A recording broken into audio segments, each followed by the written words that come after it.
Hi, I'm Mike, Technical Product Specialist with Wagner. Do you know why it's important to replace brake rotors when you're installing new brake pads? Let me explain. Brakes rely on friction from the brake pad as it is pressed against the rotor to help bring the vehicle to a stop. If new brake pads are put onto a vehicle with worn or rusted rotors, the brake pad won't properly contact the rotor surface, reducing the vehicle's stopping ability.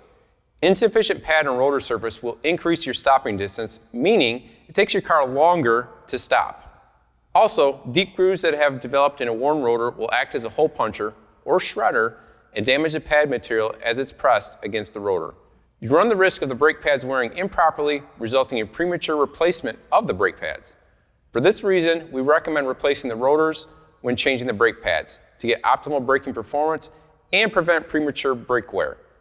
We recommend pairing premium Wagner brake pads with premium Wagner rotors to get enhanced performance, noise suppression, and corrosion resistance. Visit wagnerbrake.com to learn more.